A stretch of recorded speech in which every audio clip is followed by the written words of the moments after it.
Capítulo 8. Bem-aventurados os que têm puro o coração, item simplicidade, e pureza de coração, item pecado por pensamentos. Adultério, item verdadeira pureza. Mãos não lavadas, item escândalos. Se a vossa mão é motivo de escândalo, cortai a item instruções dos espíritos. Deixai que venham a mim as criancinhas, bem-aventurados os que têm fechados os olhos, simplicidade e pureza de coração. Bem-aventurados os que têm puro o coração, porquanto verão a Deus. Mateus 5h08. 2. Apresentaram-lhe então algumas crianças, a fim de que ele as tocasse. E como seus discípulos afastassem com palavras ásperas os que lhes apresentavam, Jesus, vendo isso, zangou-se e lhes disse: Deixai que venham a mim as criancinhas e não as impeçais, porquanto o reino dos céus é para os que se lhes assemelham. Digo-vos, em verdade, que aquele que não receber o reino de Deus como uma criança, nele não entrará. E depois de as abraçar, abençoou-as, impondo-lhes as mãos. Marcos 10h13 a 16. 3, tá? Pureza do coração é inseparável da simplicidade e da humildade. Exclui toda ideia de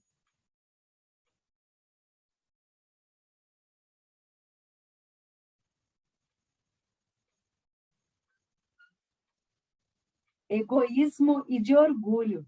Por isso é que Jesus toma a infância como emblema dessa pureza, do mesmo modo que a tomou como da humildade.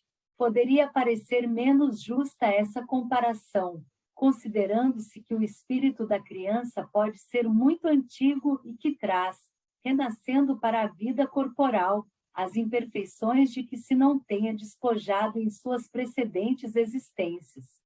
Só um espírito que houvesse chegado à perfeição nos poderia oferecer o tipo da verdadeira pureza. É exata a comparação, porém, do ponto de vista da vida presente, porquanto a criancinha, não havendo podido ainda manifestar nenhuma tendência perversa, nos apresenta a imagem da inocência e da candura. Daí o não dizer Jesus, de modo absoluto, que o reino dos céus é para elas, mas para os que se lhes assemelhem. 4. Pois que o espírito da criança já viveu, porque não se mostra, desde o nascimento, tal qual é. Tudo é sábio nas obras de Deus. A criança necessita de cuidados especiais que somente a ternura materna lhe pode dispensar, ternura que se acresce da fraqueza e da ingenuidade da criança. Para uma mãe, seu filho é sempre um anjo e assim era preciso que fosse, para lhe cativar a solicitude. Ela não houvera podido ter-lhe o mesmo devotamento, se, em vez da graça ingênua, deparasse nele, sob os traços infantis, um caráter viril e as ideias de um adulto, e ainda menos, se lhe viesse a conhecer o passado. Aliás, faz-se necessário que a atividade do princípio inteligente seja proporcionada à fraqueza do corpo, que não poderia resistir a uma atividade muito grande do espírito, como se verifica nos indivíduos grandemente precoces. Essa a razão porque, ao aproximar-se-lhe a encarnação, o espírito entra em perturbação e perde pouco a pouco a consciência de si mesmo, ficando, por certo tempo, numa espécie de sono, durante o qual todas as suas faculdades permanecem em estado latente. É necessário esse estado de transição para que o espírito tenha um novo ponto de partida e para que esqueça, em sua nova existência, tudo aquilo que a possa entravar. Sobre ele, no entanto, reage o passado. É assim que o espírito renasce melhor, mais forte moral e intelectualmente, sustentado e secundado pela intuição que conserva da experiência adquirida. A partir do nascimento, suas ideias tomam gradualmente impulso, à medida que os órgãos se desenvolvem, pelo que se pode dizer que, no curso dos primeiros anos, o espírito é verdadeiramente criança, por se acharem ainda adormecidas as ideias que lhe formam o fundo do caráter. Durante o tempo em que seus instintos se conservam amodorrados, ele é mais maleável e, por isso mesmo, mais acessível às impressões capazes de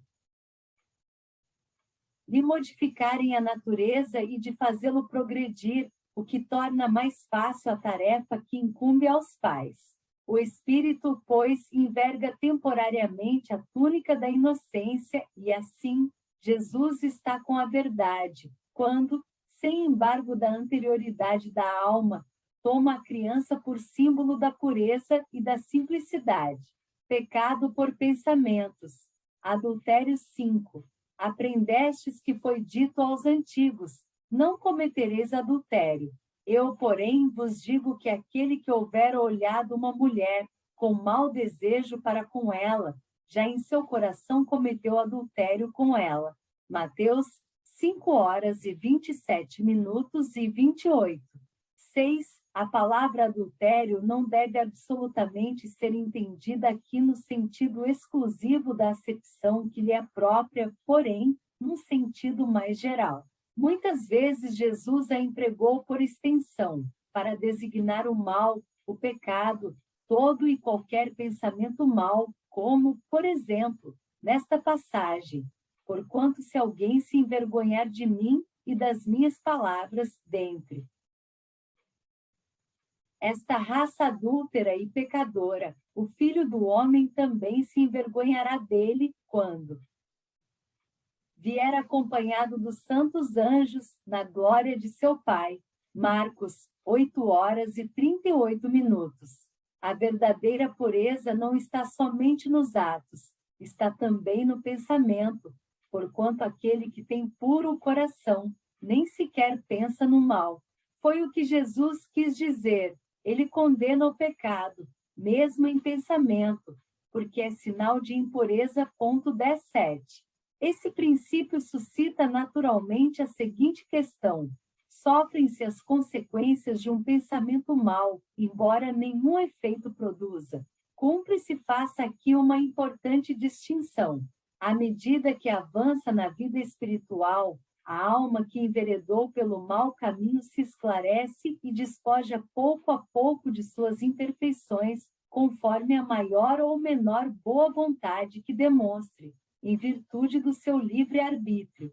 Todo pensamento mau resulta, pois, da imperfeição da alma, mas, de acordo com o desejo que alimenta de depurar-se, mesmo esse mau pensamento se lhe torna uma ocasião de adiantar-se, porque ela o repele. Energia.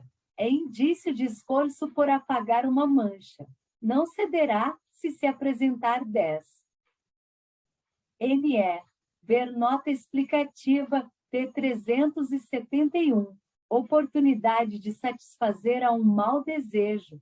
Depois que haja resistido, sentir-se-á mais forte e contente com a sua vitória. Aquela que, ao contrário, não tomou boas resoluções, procura ocasião de praticar o mau ato. Se não o leva a efeito, não é por virtude da sua vontade, mas por falta de ensejo. É, pois, tão culpada quanto seria se o cometesse. Em resumo, naquele que nem sequer concebe a ideia do mal, já há progresso realizado. Naquele a quem essa ideia acode, mas que a repele, há progresso em vias de realizar-se. Naquele, finalmente, que pensa no mal e nesse pensamento se compraz. O mal ainda existe na plenitude da sua força. Num, o trabalho está feito, no outro, está por fazer-se. Deus, que é justo, leva em conta todas essas gradações na responsabilidade dos atos e dos pensamentos do homem. Verdadeira pureza. Mãos não lavadas 8. Então os escribas e os fariseus que tinham vindo de Jerusalém aproximaram-se de Jesus e lhe disseram, Que violam os teus discípulos a tradição dos antigos, uma vez que não lavam as mãos quando fazem suas refeições? Jesus lhes respondeu: Por que violais vós outros o mandamento de Deus, para seguir a vossa tradição? Porque Deus pôs este mandamento: honrai a vosso pai e a vossa mãe, e este outro: seja punido de morte aquele que disser a seu pai ou a sua mãe palavras ultrajantes. E vós outros, no entanto, dizeis: aquele que haja dito a seu pai ou a sua mãe: toda oferenda que faço a Deus vos é proveitosa, satisfaz a lei, ainda que depois não honre, nem assista a seu pai ou a sua mãe. Tornam assim inútil o mandamento de Deus pela vossa tradição. Hipócritas, bem profetizou de vós Isaías, quando disse: este povo me honra de lábios, mas conserva longe de mim o coração. É em vão que me honram ensinando máximas e ordenações humanas. Depois, tendo chamado o povo, disse: escutai e compreendei bem isto. Não é o que entra na boca que macula.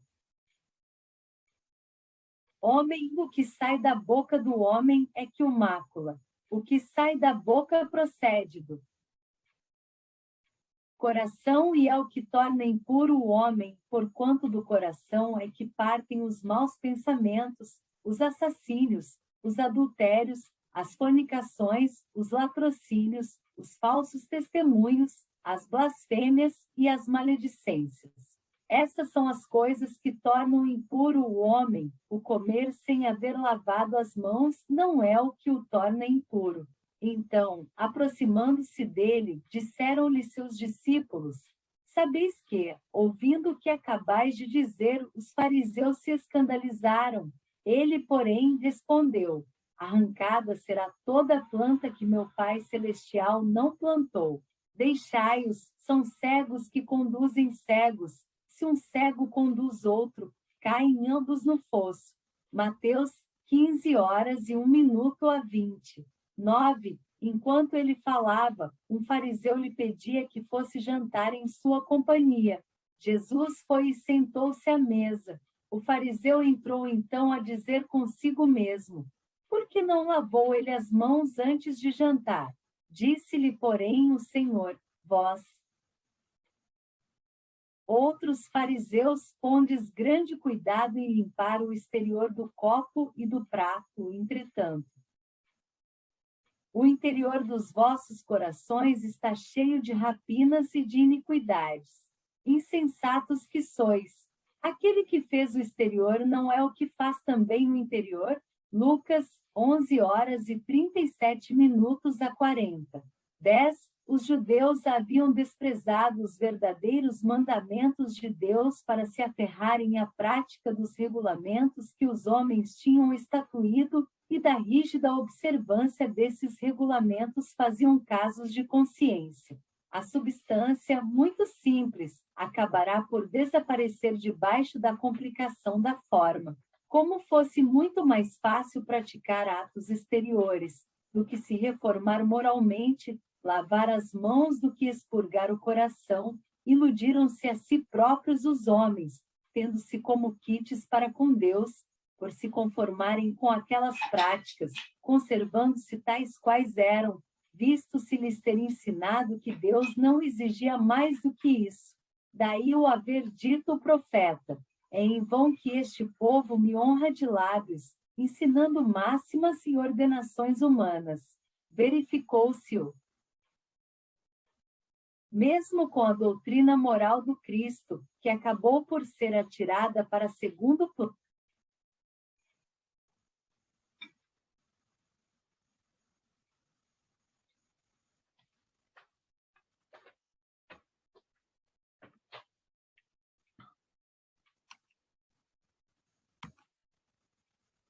plano, donde resulta que muitos cristãos, a exemplo dos antigos judeus, consideram mais garantida a salvação por meio das práticas exteriores do que pelas da moral. É a essas adições feitas pelos homens à lei de Deus que Jesus alude, quando diz: Arrancada será toda planta que meu Pai Celestial não plantou. O objetivo da religião é conduzir a Deus o homem. Ora, este não chega a Deus senão quando se torna perfeito. Logo, toda religião que não torna melhor o homem não alcança o seu objetivo. Toda aquela em que o homem julgue poder apoiar-se para fazer o mal ou é falsa, ou está falseada em seu princípio. Tal o resultado que dão as em que a forma sobreleva ao fundo. Nula é a crença na eficácia dos sinais exteriores, se não obsta que se cometam assassínios, adultérios, espoliações, que se levantem calúnias, que se causem danos ao próximo, seja no que for semelhantes religiões fazem supersticiosos, hipócritas, fanáticos. Não, porém, homens de bem, não basta se tenham as aparências da pureza acima de tudo, é preciso ter a do coração. Escândalos. Se a vossa mão é motivo de escândalo, cortai a 11. Se algum escandalizar a um destes pequenos que creem em mim, melhor fora que lhe atassem ao pescoço uma dessas mós que um asno faz girar e que o lançassem no fundo do mar. Ai do mundo por causa dos escândalos. 11, pois, é necessário que venham escândalos, mas ai do homem por quem o escândalo venha. Tende muito cuidado em não desprezar um destes pequenos. Declaro-vos que seus anjos no céu veem incessantemente a face de meu Pai que está nos céus, porquanto o Filho do Homem veio salvar o que estava perdido. Se a vossa mão ou o vosso pé vos é objeto de escândalo, cortai-os e lançai-os longe de vós. Melhor será para vós que entreis na vida tendo um só pé ou uma só mão, do que terdes dois e serdes lançados no fogo eterno.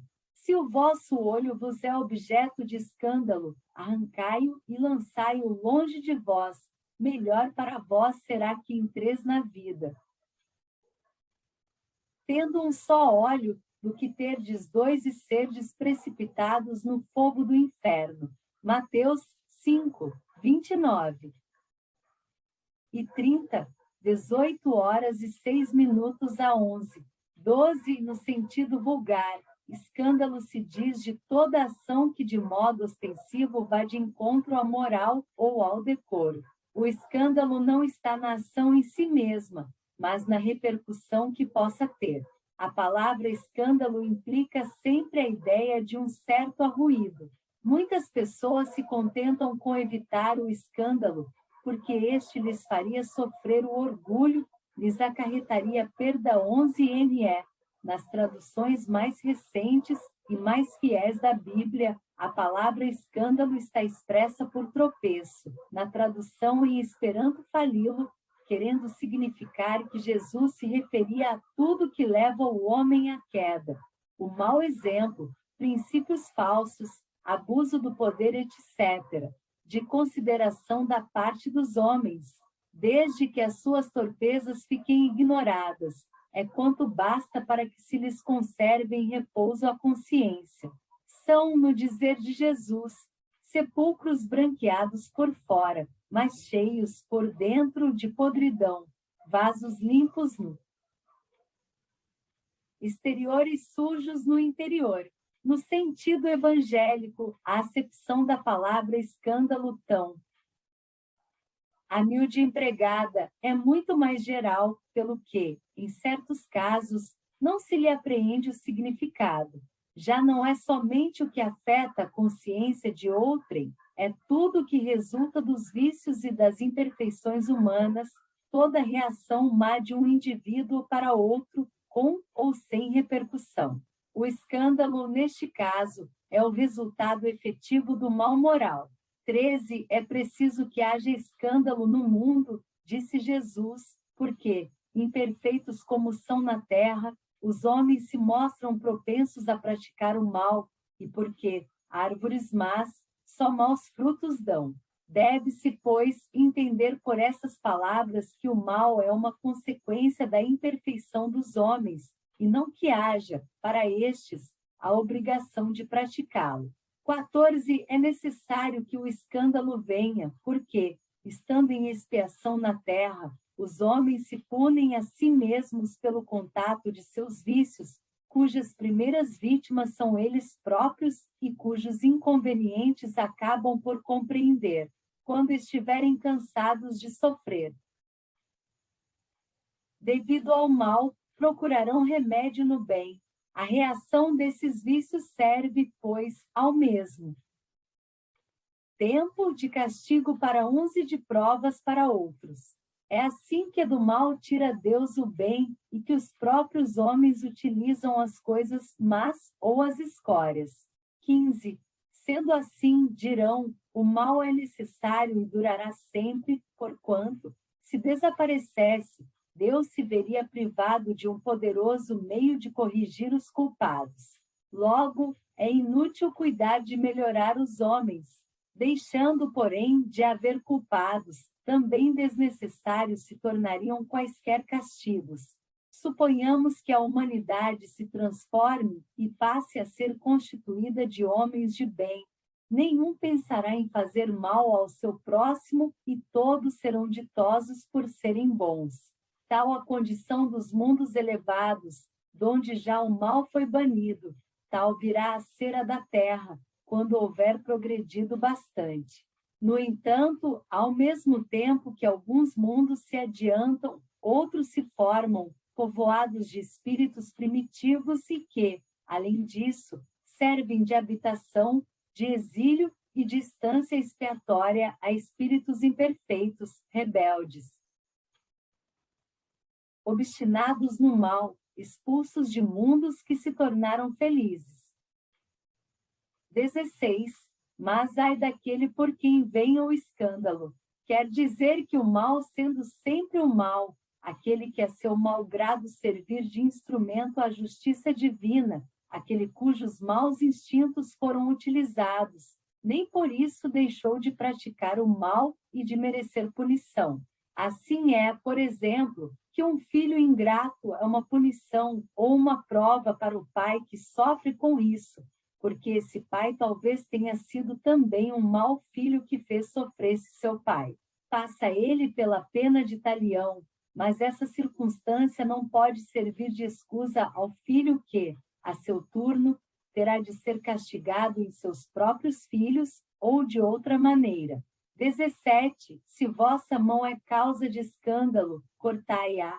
Figura enérgica esta, que seria absurda se tomada ao pé da letra, e que apenas significa que cada um deve destruir em si toda a causa de escândalo, isto é, de mal, arrancar do coração todo sentimento impuro e toda tendência viciosa. Quer dizer também que, para o homem, mais vale ter cortada uma das mãos, antes que servir essa mão de instrumento para uma ação má, ficar privado da vista. Antes que lhe servirem os olhos para conceber maus pensamentos. Jesus nada disse de absurdo, para quem quer que apreenda o sentido alegórico e profundo de suas palavras. Muitas coisas, entretanto, não podem ser compreendidas sem a chave que para as decifrar o Espiritismo faculta. Instruções dos Espíritos deixai que venham a mim as criancinhas 18. Disse o Cristo, deixai que venham a mim as criancinhas. Profundas em sua simplicidade, essas palavras não continham um simples chamamento dirigido às crianças, mas também o das almas que gravitam nas regiões inferiores, onde o infortúnio desconhece a esperança. Jesus chamava a si a infância intelectual da criatura formada, os fracos, os escravizados e os viciosos. Ele nada podia ensinar à infância física, presa à matéria, submetida ao jugo do instinto, ainda não incluída na categoria superior da razão e da vontade que se exercem em torno dela e por ela. Queria que os homens a ele fossem com a confiança daqueles intizinhos de passos vacilantes, cujo chamamento conquistava para o seu o coração das mulheres que são todas mães. submetia assim as almas à sua terna e misteriosa autoridade. Ele foi o facho que ilumina as trevas, a claridade matinal que toca a despertar. Foi o iniciador do espiritismo, que a seu turno atrairá para ele, não as criancinhas, mas os homens de boa vontade. Está empenhada a ação viril, já não se trata de crer instintivamente, nem de obedecer maquinalmente. É preciso que o homem siga a lei inteligente que se lhe revela na sua universalidade. Meus bem-amados, são chegados os tempos em que, explicados, os erros se tornarão verdades. Ensinar-vos-emos o sentido exato das parábolas e vos mostraremos a forte correlação que existe entre o que foi e o que é.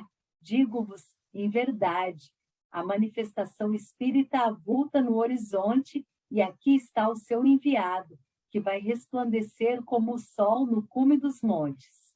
João Evangelista, Paris, 1863. 19. Deixai venham a mim as criancinhas, pois tenho leite que fortalece os fracos. Deixai venham a mim todos os que, tímidos e débeis, necessitam de amparo e consolação. Deixai venham a mim os ignorantes, para que eu os esclareça.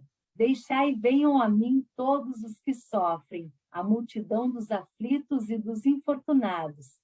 Eu lhes ensinarei o grande remédio que suaviza os males da vida e lhes revelarei o segredo da cura de suas feridas. Qual é, meus amigos, esse bálsamo soberano que possui tão grande virtude, que se aplica a todas as chagas do coração e a cicatriza? É o amor, é a caridade. Se possuís esse fogo divino, que é o que podereis temer? Direis a todos os instantes de vossa vida, meu Pai, que a tua vontade se faça e não a minha, se te apraz experimentar-me pela dor e pelas tribulações. Bendito sejas, porquanto é para meu bem, eu sei, que a tua mão sobre mim se abate.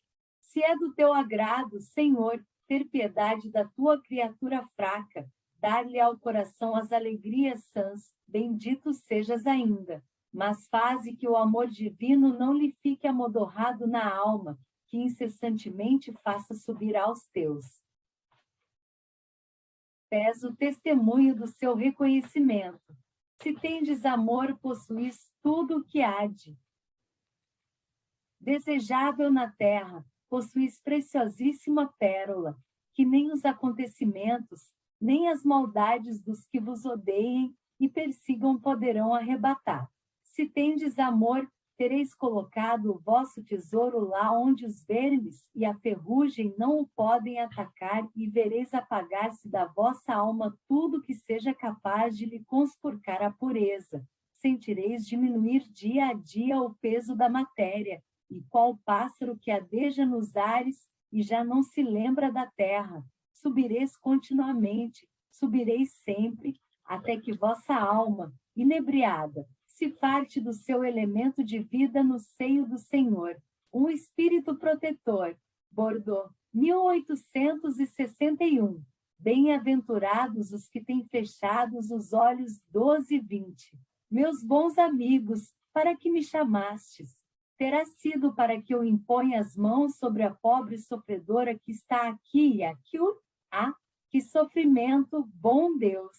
Ela perdeu a vista e as trevas a envolveram. Pobre filha, que ore e espere. Não sei fazer milagres, eu, sem que Deus o queira. Todas as curas que tenho podido obter e que vos foram assinaladas, não as atribuais senão àquele que é o Pai de todos nós.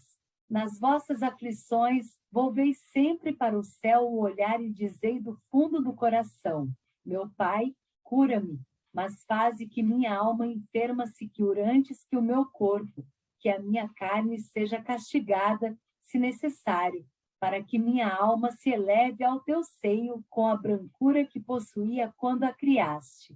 Após essa prece, meus amigos, que o bom Deus ouvirá sempre, dadas vos serão a força e a coragem, e, quiçá, também a cura que apenas timidamente pedistes, em recompensa da vossa abnegação. Contudo, uma vez que aqui me acho, numa assembleia onde principalmente se trata de estudos, dir-vos-ei que os que são privados da vista deveriam considerar-se os bem-aventurados da expiação. Lembrai-vos de que o Cristo disse convir que arrancasseis o vosso olho se fosse mau, e que mais valeria lançá-lo ao fogo do que deixar-se tornar-se causa da vossa condenação. Há quantos há no mundo que um dia, nas trevas, maldirão terem visto a luz. Ó, sim, como são felizes os que, por expiação, vêm a ser atingidos na vista. Os olhos não lhes serão causa de escândalo e de queda. Podem viver inteiramente da vida das almas. Podem ver mais do que vós que tendes límpida a visão. Quando Deus me permite descerrar as pálpebras a algum desses pobres sofredores e lhes restituir a luz, digo a mim mesmo: alma querida, porque não conheces todas as delícias do espírito que vive de contemplação e de amor. Não pedirias, então, que se te concedesse ver imagens menos puras e menos suaves do que as que te é dado entrever na tua cegueira? Ó, bem-aventurado o cego que quer viver com Deus. Mais ditoso do que vós que aqui estáis, ele sente a felicidade, toca, vê as almas e pode alçar-se com elas às esferas espirituais que nem mesmo os predestinados da terra logram divisar. Abertos, os olhos estão sempre prontos a causar a falência da alma, fechados, estão prontos sempre, ao contrário, a fazê-la subir 12 notas de Allan Kardec. Esta comunicação foi dada com relação a uma pessoa cega, a cujo favor se evocar o espírito J. B. Vianney Curadeas. Para Deus, crede-me, bons e caros amigos, a cegueira dos olhos é, muitas vezes, a verdadeira luz do coração, ao passo que a vista é, com frequência, o anjo tenebroso que conduz à morte. Agora, algumas palavras dirigidas a ti, minha pobre sofredora. Espera e tem ânimo. Se eu te dissesse, minha filha, teus olhos vão abrir-se, quão jubilosa te sentirias. Mas quem sabe se esse júbilo não ocasionaria a tua perda. Confia no bom Deus que fez a ventura e permite a tristeza. Farei tudo o que me for consentido a teu favor, mas, a teu turno, ora, e ainda mais, pensa em tudo quanto acabo de te dizer. Antes que me vá, recebei todos vós, que aqui vos achais reunidos, a minha bênção. Vianney Curadeas, Paris, 1863. 21. Nota. Quando uma aflição não é consequência dos atos da vida presente, deve-se-lhe buscar a causa numa vida anterior. Tudo aquilo a que se dá o nome de caprichos da sorte mais não é do que efeito da justiça de Deus, que não inflige punições arbitrárias, pois quer que a pena esteja sempre em correlação com a falta. Se por sua